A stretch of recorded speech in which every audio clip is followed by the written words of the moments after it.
Perfecto, muy bienvenidos a todos entonces. Antes de empezar, vamos a dar una breve introducción de lo que significa la red Conéctate Andes Plus. We will provide a short introduction to what the Clock Conéctate Andes Plus network means. This is a network of researchers who are based in the Andean region, but also in Central America, and also those who are based in Switzerland, with the aim to foster collaboration and exchange between these researchers in three specific topics: climate change and adaptation, human health, and biodiversity. So there are many activities that the network supports, but we mostly focus on three specific activities. The small grants, like the one that we will attend today at the results, but also the organization of other webinars with other topics, but as well the increasing of networking between researchers from different regions. Entonces, la red Conéctate Andes Plus es una red que tiene por objetivo facilitar el intercambio y la colaboración entre investigadores basados en Suiza y en la región de los Andes y Centroamérica en tres temas específicos: cambio climático, salud humana y biodiversidad, a través de tres actividades: los small grants, como el que vamos a ver el día de hoy, pero también la organización de webinars en otros temas mucho más variados, asimismo como la organización de networking. I just want to invite you all to please visit our website, the one that you can see here, where you can see all of our activities, but also the different grants that we can try to promote among all our members. Por favor, están todos invitados entonces a poder unirse, a poder darle una mirada a nuestro sitio web, en el que podrán encontrar mucha información, no solo de las actividades que hacemos, sino también de los grants que tratamos de promover. Asimismo, les invito a que puedan suscribirse a nuestros dos newsletters. Uno de ellos es el newsletter de la propia red de investigadores Clock Conéctate, pero también hay otro newsletter que es elaborado por el Mountain Research Initiative, con un enfoque mucho más global. So I just finally invite you all to please subscribe to our newsletters. One, it's from ourselves, where we post activities related to the network itself alone, but also there is another newsletter released by the Mountain Research Initiative, with a more worldwide approach. Entonces, con esta breve introducción sobre lo que significa la red Conéctate Andes Plus, le voy a dar el pase al investigador, el doctor Vasco Barbosa, para que pueda comentarnos sobre los resultados de la investigación que ha llevado a cabo a lo largo del último año. So, dear Vasco, welcome. Please feel free to share your screen now so we can hear you about the results you have found in the last year. Mientras tanto, solo recordarles que siéntanse libres de dejar sus preguntas en inglés o en español en la caja del chat. Please just feel free to leave your questions in English or Spanish in the chat box. We will try to answer all of them after the presentation. Are you seeing my screen? It's perfect. The first. Okay. Well, Randy, sorry, the presentation should be in English or Spanish, since it is hybrid. Maybe we can try to make something in between. Okay. I will start in English and perhaps at the end in Spanish. Sure, perfect, thanks. Just give me instructions. Good. Okay. Well,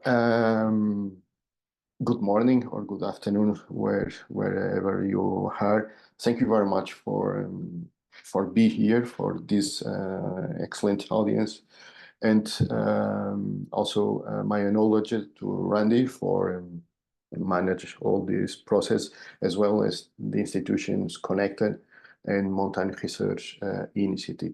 This is a presentation of the final results that we are achieving. We are ending up our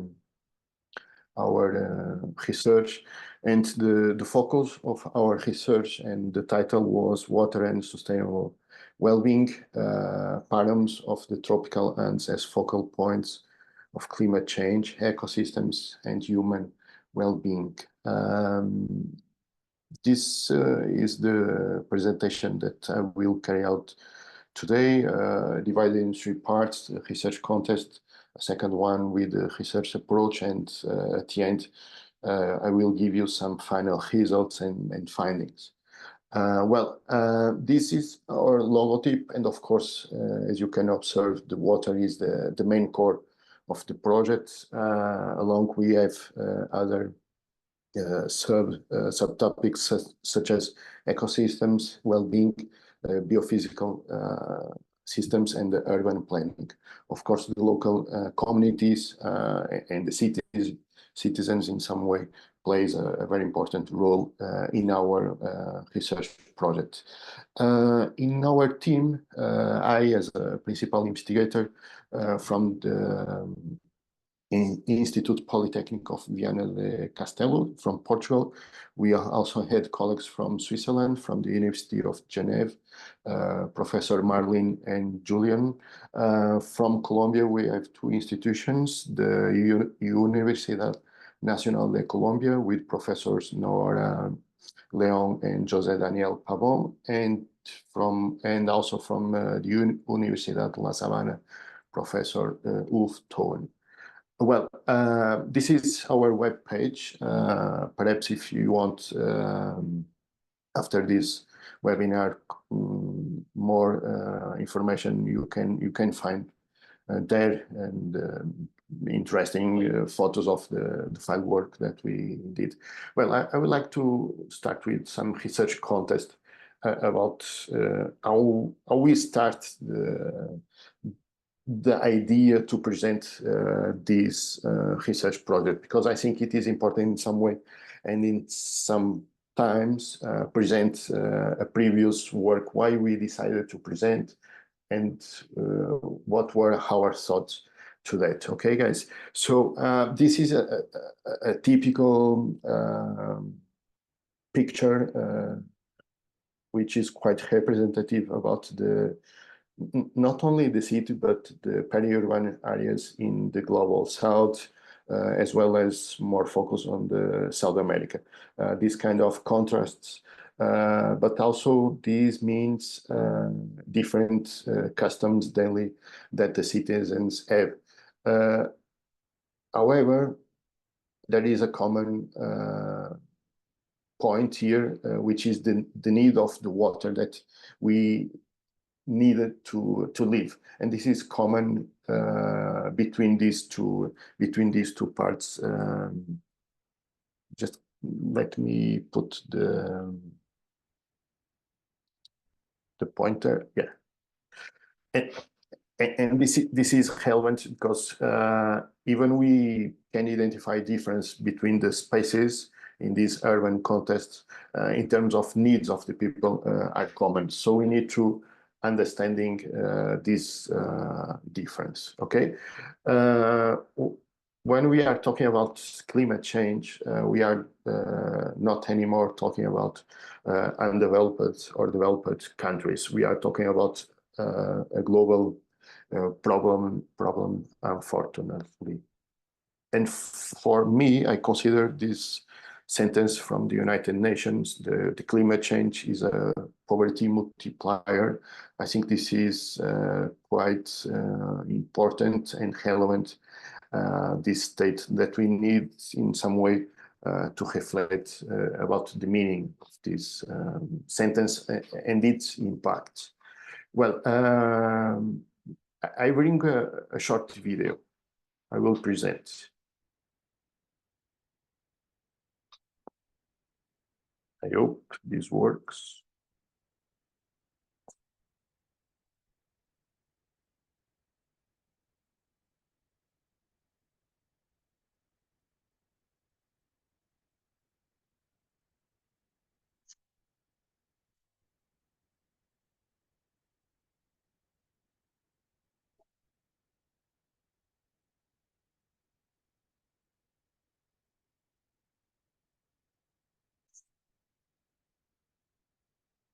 Climate change is the defining issue of our time.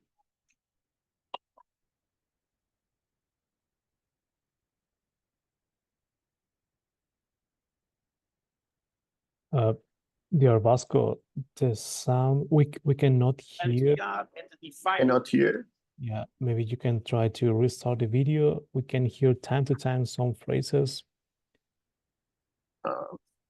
Okay, I'm sorry.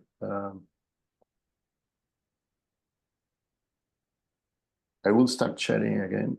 Mhm.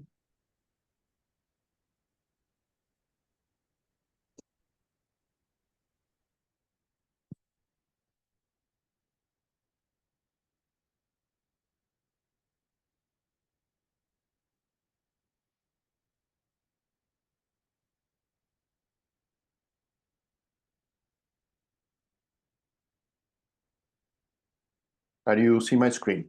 Am I right? Yes, the screen is correct. Okay. So let's try. Just with confirm me this sound. Mhm. Can you So listen? now, No. now it's okay. Perfect.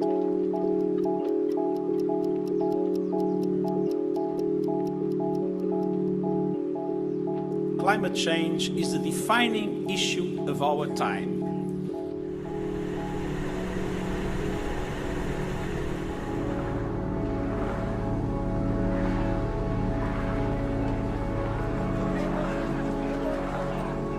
And we are at a defining moment.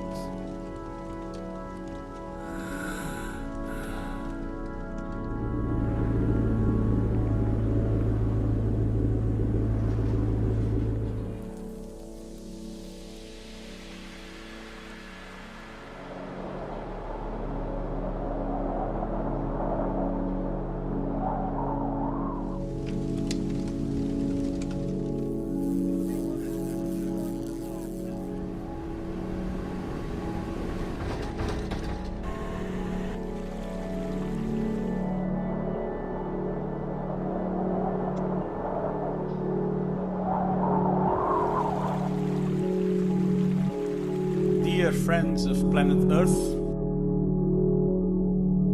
we face a direct existential threat. Climate change is moving faster than we are. Extreme heat waves, wildfires, storms, and floods are leaving a trail of death and devastation. The past 2 decades, including 18 of the warmest years since 1850.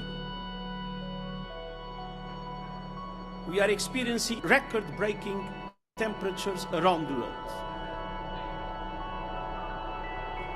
We risk missing the point where we can avoid runaway climate change with disastrous consequences for people and all the natural systems that sustain us.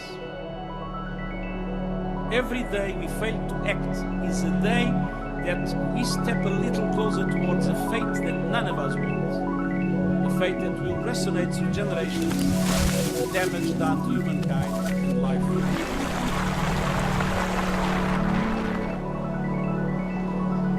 What makes all of this even more disturbing is that we were warned. Scientists have been telling us for decades, over and over again. And far too many leaders have refused to listen.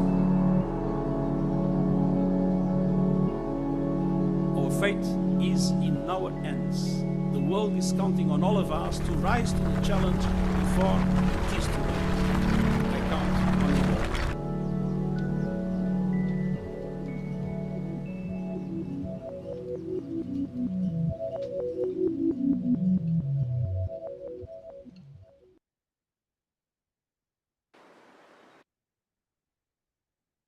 Well, I think this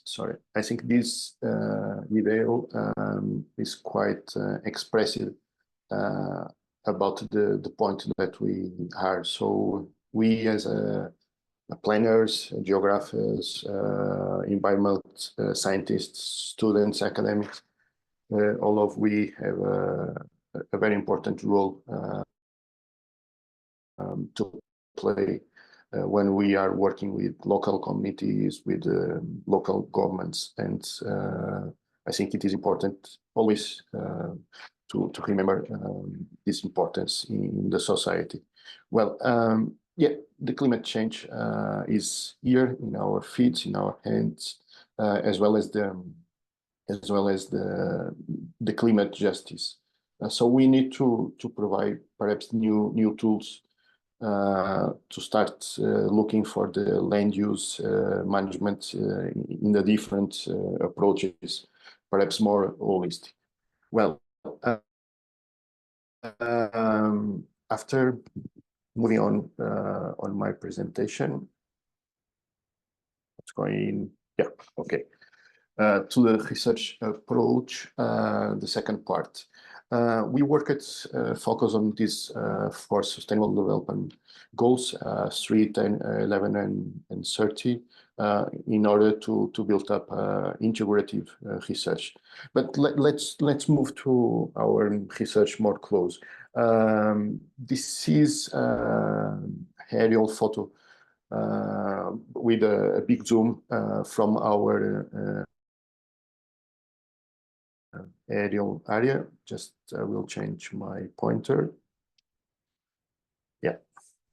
What we are seeing at the green color is the built-up area of Bogota, capital of Colombia, and our research area is in this zone, in this area.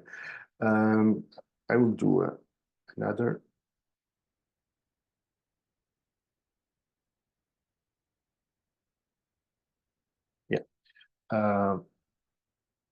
Sorry, guys.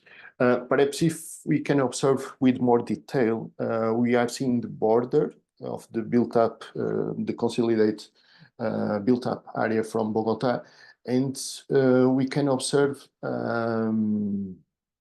a set of municipalities here, and here.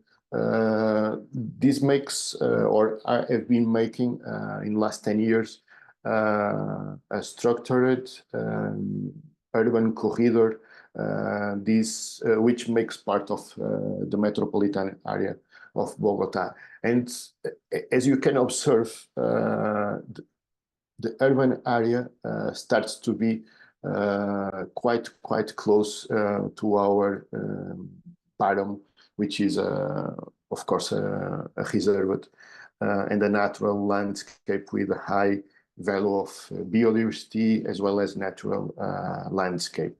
So when we look at for the Param Guerrero, we not only look for the landscape, but also look for some kind of impacts this municipality could generate or not. So we needed to understand this kind of binomial between these 2 parts.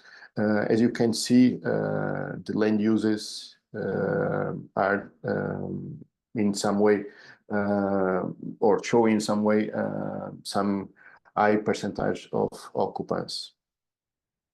Well, and in this context, this is unfortunately a normal picture by any day that could be Monday, Tuesday, or Friday here in Bogota, with the jam and the commute from the people. So we can understand how this kind of ways generate on our territories. So let's start with our research conceptual question. How can access to water in the Guerrero Param region represent a form of sustainable well-being? And we started with this point.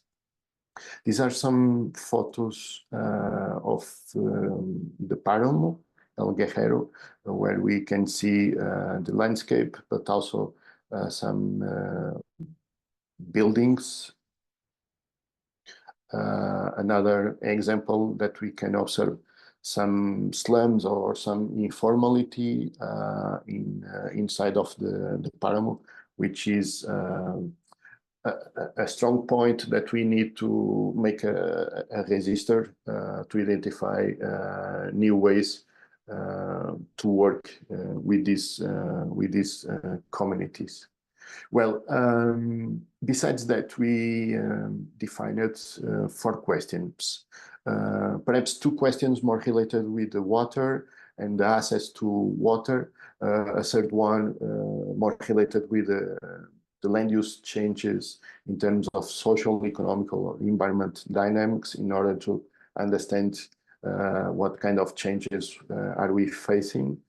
And the last one, try to assess and understand the evolution of the accessibility and param related with urban planning instruments, analysis, or in some way try to understanding how the organization, the spatial organization could influence or could be observed from the local communities.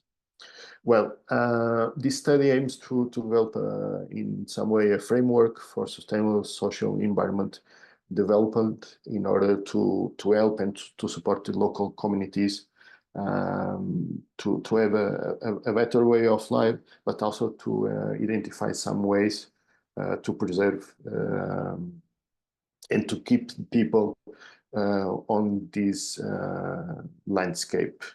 Well, moving to the third part and the final part, the final results.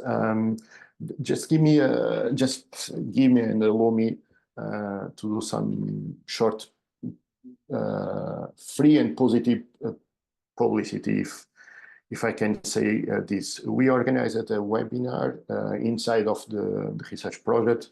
It was an activity defined on the calendar with 3 colleagues from myself from Portugal, from Switzerland, and from Colombia. And also we decided to promote 2 special issues calls, which are open. One for the European Journal of Geography related with the climate change and what kind of integrations with the urban and regional planning, because we are talking in this project in the regional scale in some way. What kind of perspectives and solutions can we give from the urban sustainability side? And the second one about the green transition, since it is in our narrative, in our days from the European Union, and I think this makes a lot of sense. Try to transfer knowledge between Europe to global South and vice versa. So these calls are open, and you are welcome to submit your works if you desire. Welcome. Well, moving to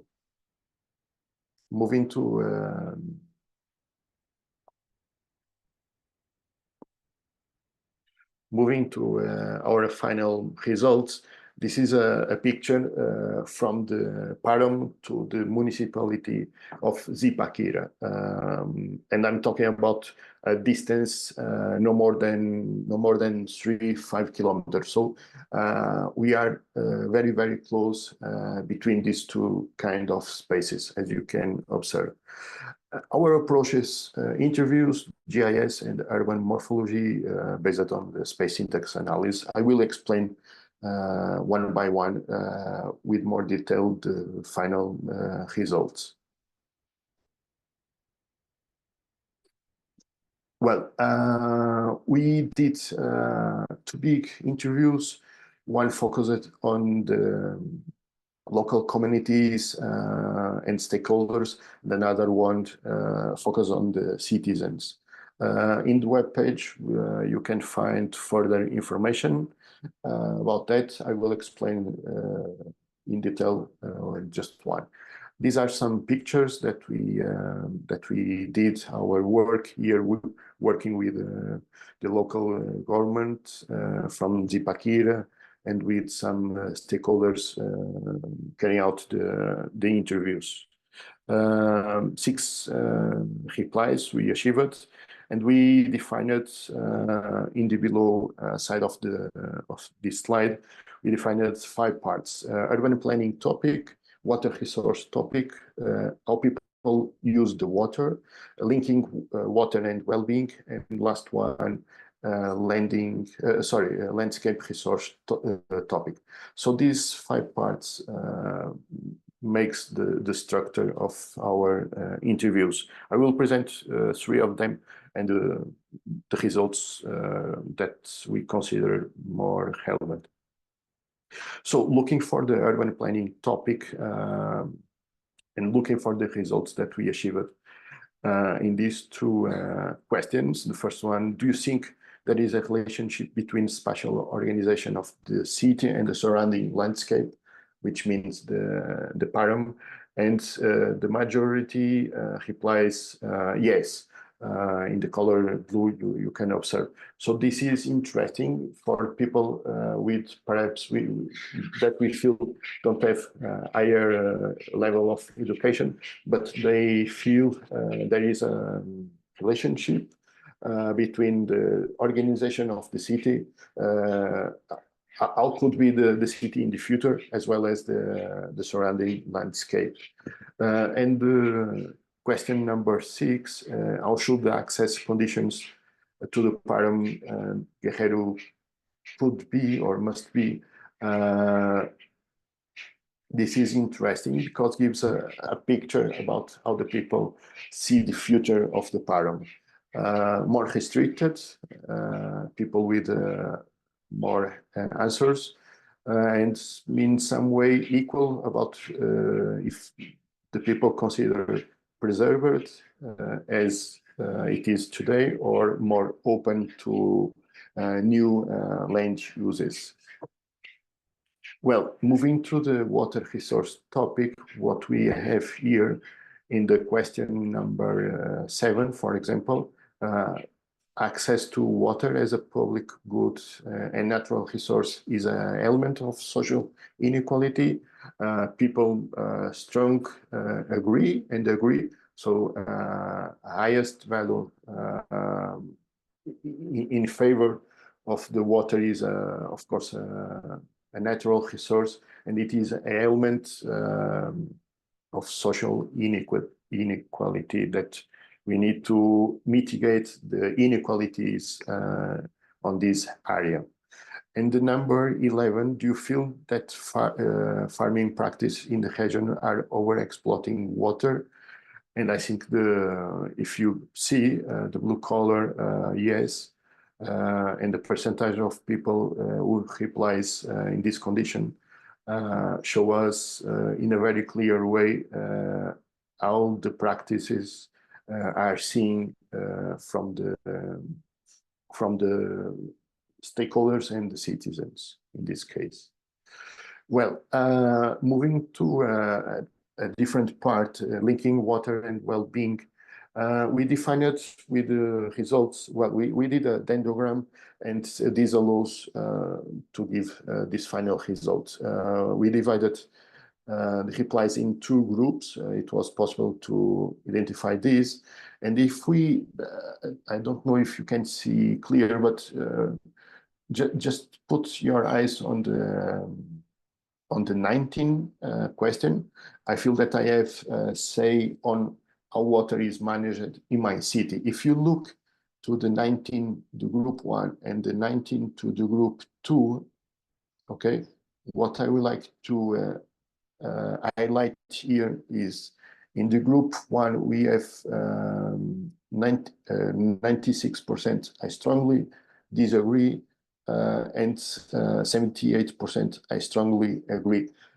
These show us there is no consensus from the people about how they see the participation of their opinions with the local governments. And we consider this as an alarm because the people don't feel confident in some way, don't feel that could be useful to give an important and relevant opinion to the local governments. So this is an interesting result that we achieved and could be integrating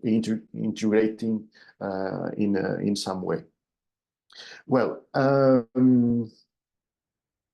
going to more close with the local communities, we did a workshop with one local community lives on the páramo, and we did, of course, interviews, but also we did something quite extraordinary from our understanding. We mapping the past and the present of páramo. We had a technical problem in order to try to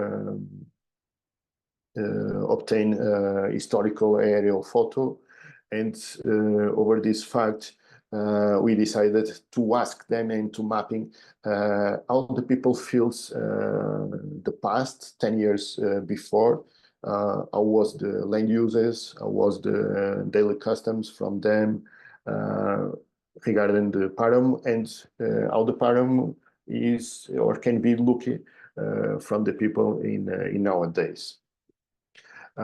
This is one extraordinary picture that we take in conversation, and we did like some negative and positive points besides the past and the present. Well, I'm sorry because this is in Spanish, but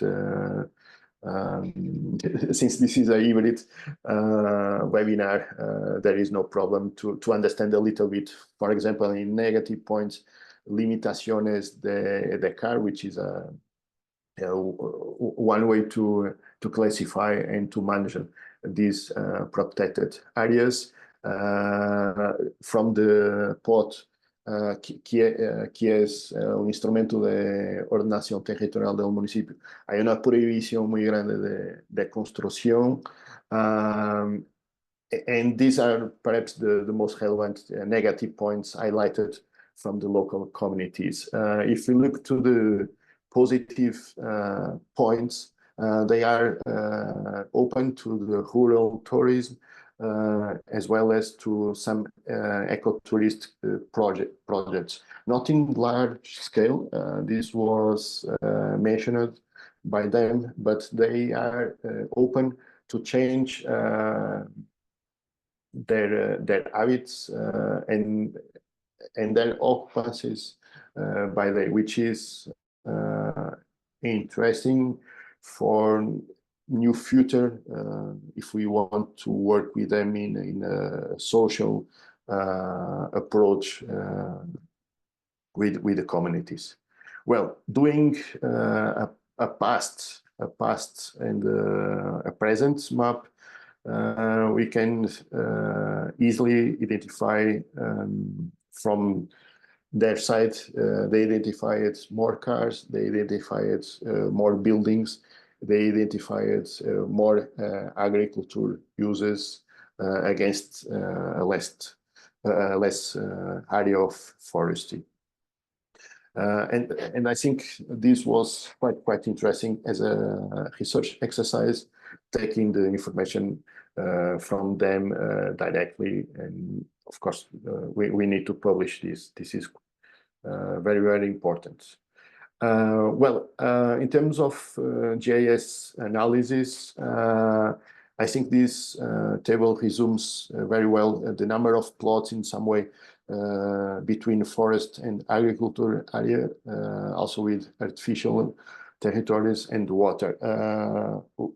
We have a big difference between these parts, but the most relevant data here that we can make some comparison is between the forest area and the agriculture area. The forest is green, and this not black, sorry, not blank, but this cream area is over the páramo. So we can observe the agriculture land use in terms of percentage is quite extensive on the scale, and this could give an alarm for us. Well, moving to the land uses, Just let me explain and localize. In the yellow color, you are seeing the built-up area of Zipaquirá municipality, and we are just on the border of Param, as you can observe. This allows us to do this analysis of the density of the built-up area. Even the highest value of density in terms of built-up area is in the other side of the param.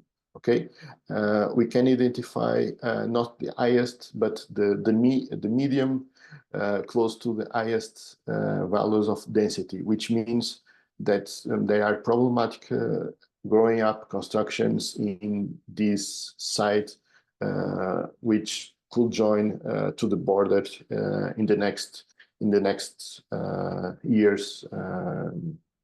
So it is a relevant data that we achieved, and this could help to the local government in order to provide further information and in order to decide new approaches for public policies about the land use instruments.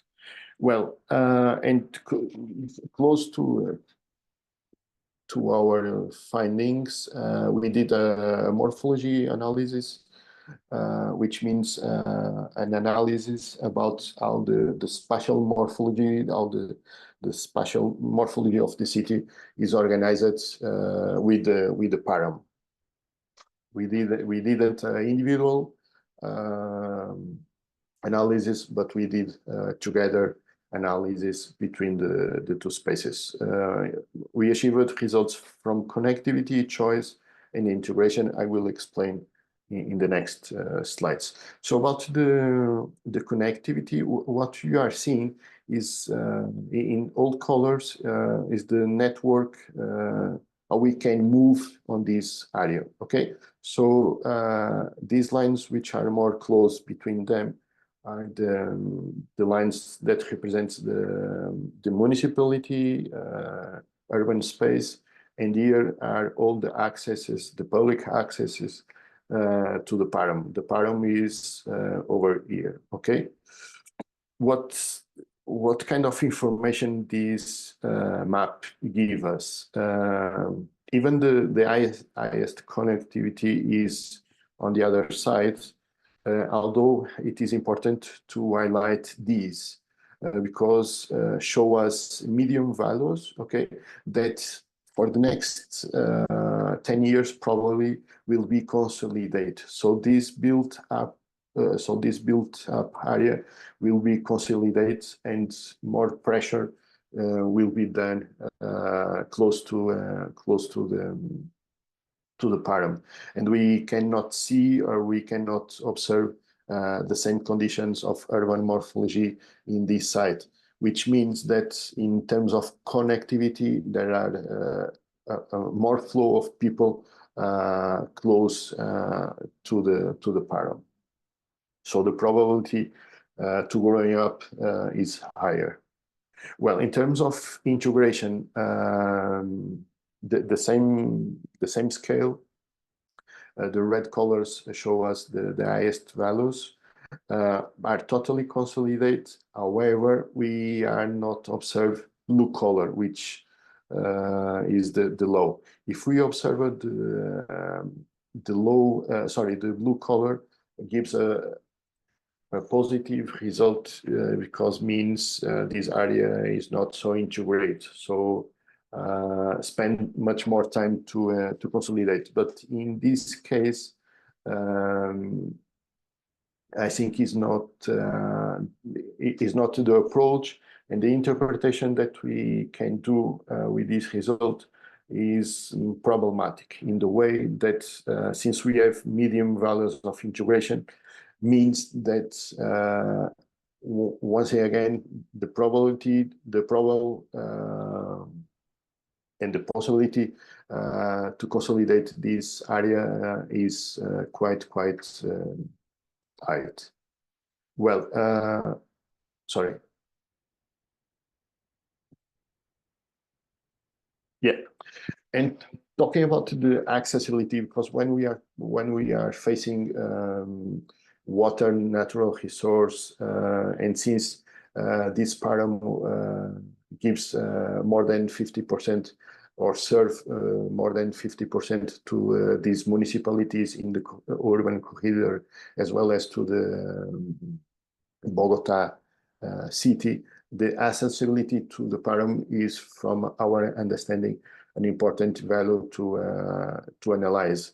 We did a correlation between choice and integration, and we are happy to achieve this result. The accessibility is, or still is, not easier for the citizens, which brings some hope in order to management the accessibility and to provide new public policies in the future between the local governments and the local communities in terms of not to growing up the pressure from the visitors, from the citizens in the páramo. Well, and with this, I finish. Thank you very much for your attention, and I welcome to share further information in the future. Thank you very much. Many thanks, Vasco. Thanks for this nice presentation. I think we have plenty of questions in the chat box. So, algunas de las preguntas que tenemos están en español, otras en inglés. Vamos a tratar de ir revisando las que podamos en el tiempo que nos queda. So one of the first questions is about what was the rationale to select the participants for the interviews. Was it random? Have you included decision makers, or were the only population? How do you select the participants? Well, that's an interesting question. It is very, very difficult to work on this side with local governments and local communities for too many questions that I think is not the quite moment to discuss. So we started with the point that we need to make interviews. We didn't define some specific rules, but we defined it on the results and our analysis from, for example, about the level of education, about the gender, as well as about the occupancy from the people. So I think these three previous analysis helps us to define a well and a structured interpretations about the interviews. But of course, we have targets well defined according to the interviews that we would like to achieve it. Local communities, stakeholders, citizens, and local governments. Thanks, Vasco. So another question is about, so I think this is related to one of the results you share. So I think there was one slide where you indicated that some people said that they would like to allow easier access or a more restricted access to the páramo. So I guess the question is about, do you know what kind of people say we want an easier access, or what kind of people say we want a more restricted access to the páramo? Yes, about the more accessibility, curiously, we obtained results from the local communities. So the local communities as a consensual opinion about to have better accessibility. From the stakeholders, some of them results with a more protected way to develop the páramo of Guerrero. Good, thanks for the answer. So Okay, here's another question about I think it's really related to one of your slides where you had results grouped by groups.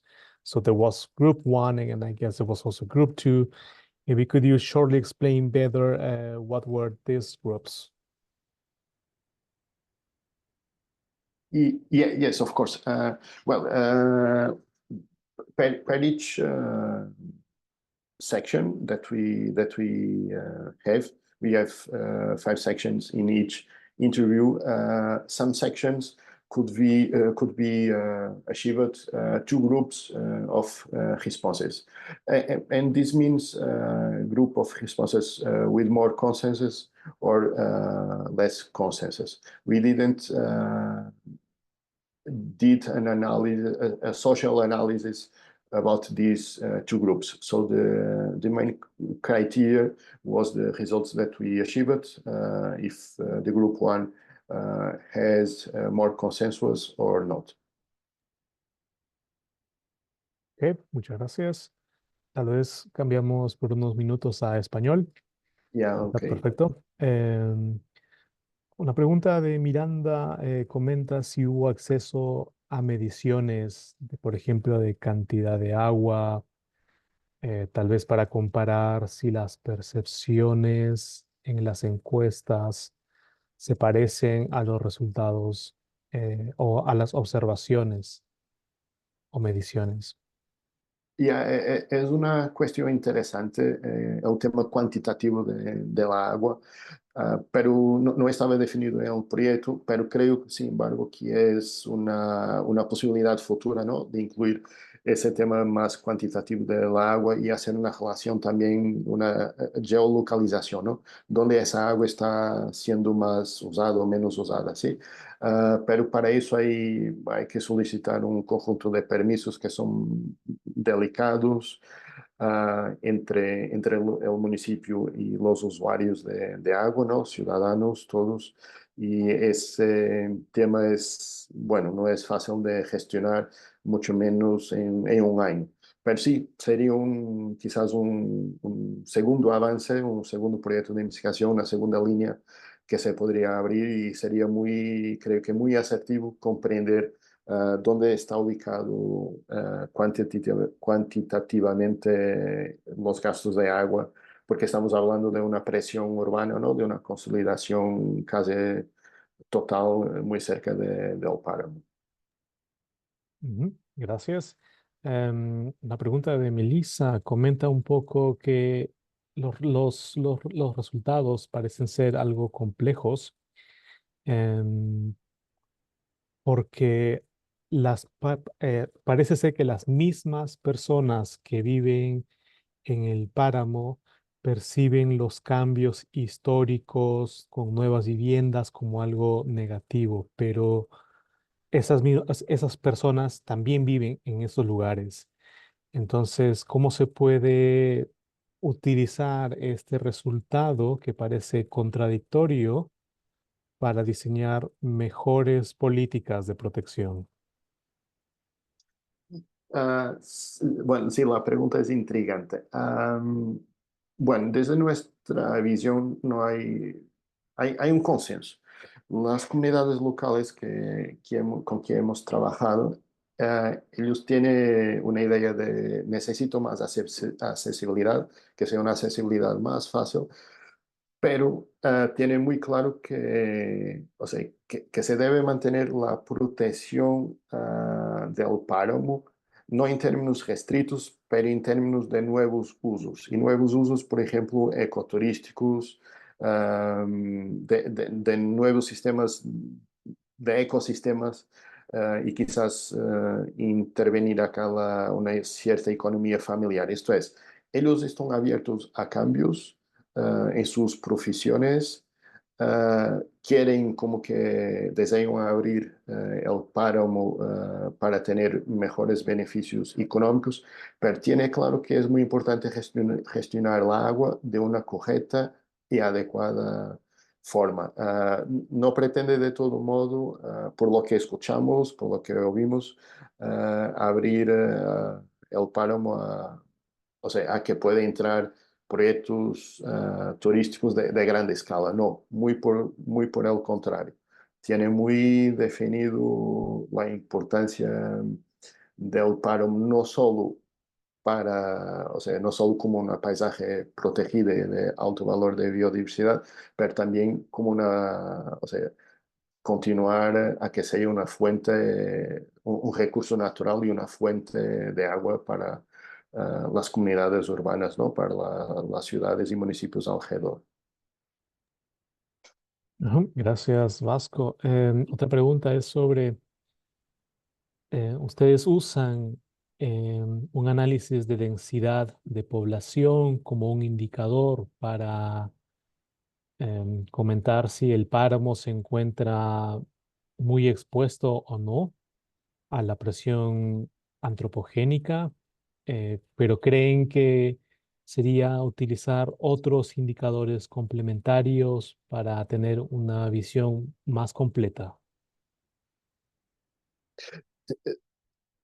Bueno, yo no sé si entendí bien la pregunta, pero sí, nosotros utilizamos un mapa de densidad sobre la área construida, ¿no? Que es quizás el dato más fiable que tenemos cuando hacemos un análisis aéreo-espacial, independiente del número de ciudadanos que puede residir. No tenemos esa relación en un área construida cuántos habitantes residen, ¿no?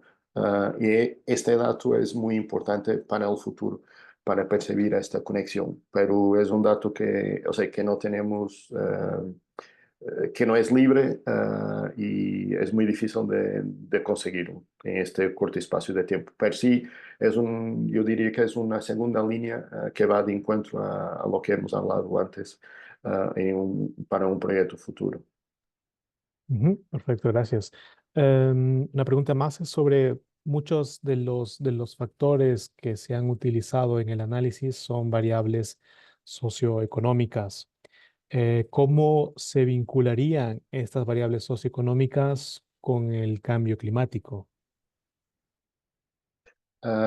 Bueno, yo no soy el experto en ese tema, no es mi área, mi core área de análisis. Mi core área es más planeación espacial. Pero yo diría que, o sea, que tiene todo que ver con la respuesta anterior, ¿no?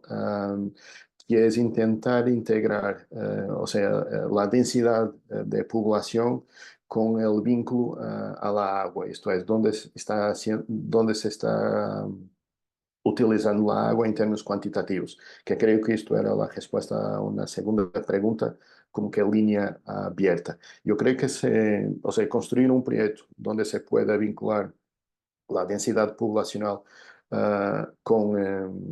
perdón, sí, la densidad poblacional con la densidad de gasto de agua, una vez que ya tenemos toda la área construida definida, ¿no? Como dato adquirido, yo creo que es donde podemos identificar algunos cambios, porque hemos identificado zonas de informalidad, pero no sabemos cuánta agua se gasta en esa informalidad espacial, ¿no? En esas zonas. Y esto es la relación que creo que en futuro podremos hacer. Perfecto, gracias, Vasco. Tal vez mirando la última pregunta que tenemos en el chat es, ¿qué piensan las comunidades locales de los grandes productores de papa que alquilan las tierras, imagino, dentro del páramo y pagan muy poco a la comunidad, pero generan una gran degradación? Bueno, no hicimos una cuestión que nos pueda dar una respuesta a esta cuestión. Perdón, un pleonasmo. Sabemos que, o sea, que la papa es el grande uso que tiene y tiene una acción antrópica intensiva y ya lo llevan años. No sabemos en el sentido si hay una opinión favorable o negativa con respecto a esto sobre las localidades, sobre las comunidades locales. Lo que sabemos es, comparando este uso con posibles nuevos usos, ¿no? Cuando hicimos el pasado y el presente del páramo, ahí que identificamos que la gente que trabaja en las patatas, en las papas, que está receptiva a cambios de usos y a trabajar en otras funciones. Y esto yo creo que es quizás uno de los datos más relevantes que tenemos, porque podemos mirar el páramo guerrero con esperanza, de saber que hay gente de las comunidades que está receptiva a cambios a la hora de mantener su economía, porque es importante. En el cambio climático es importante que esos territorios sigan estando ocupados por las comunidades locales, porque son quien mejor conocen sus propios territorios y son quien mejor pueden aconsejar, o sea, no teniendo formación algunos de ellos o muchos de ellos a nivel académico, pero para eso están los equipos multidisciplinares para trabajar o sea, en integración con la gente. Excelente.